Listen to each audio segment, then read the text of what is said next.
KAKU Ancient Seal will finally release to version 1.0 out of early access on July the 12th, or tomorrow if you're watching this on release. Huge thanks to Pirate PR for giving me early access to test this one out on the Steam Deck, and it is running fantastically well. If you're looking for your Breath of the Wild fix on deck, this is probably as close as you're going to get for now, especially with some crazy powers thrown into the mix as well. Now this is a beautiful landscape. Unfortunately, we are only going to be targeting 30 frames per second on pretty much the lowest settings to get a decent experience out of this one. It is quite power hungry as well, as you can see from our recommended settings here, starting with low, anti-aliasing on, shadow quality on low, vegetation detail normal, field of view normal, volumetric fog off, texture quality on normal, VSync off, and particle quality on normal. Now, uncapping this will sit around the 22 to 23 watts mark, and it will bounce anywhere between 30 and 50 frames per second, depending on the environment and the amount of monsters and what type of combat you're into.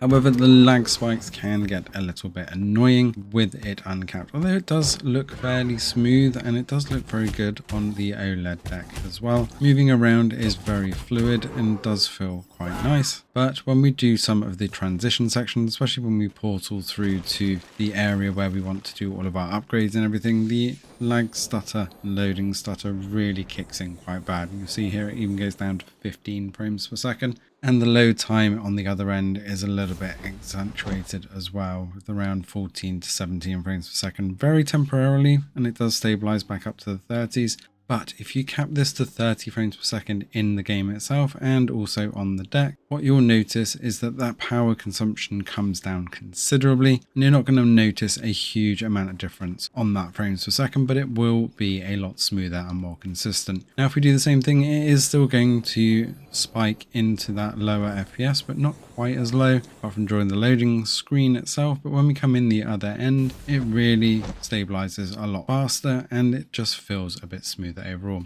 Now you'll notice there is a ton of upgrades in this as well, so you have a lot of skill trees to master, but even with the special ability on, tons of monsters on screen and bashing around, we still don't even hit that 22 watts that we had originally, and a lot of the time this does actually sit back down at the 15 watt range when things calm down a little bit, so you're going to get a good 2 to 3 hours battery life with it capped at 30, whereas you're only going to get around an hour and a half at best uncapped, even with these settings. Overall though, KAKU Ancient Seal has been great fun, and I can see this being a fantastic game on deck, and with any of the updates coming now, it's in full release, it really does deserve a lot more attention. Let us know in the comments below if you're going to be diving into this one. Thanks for watching, and see you in the next one.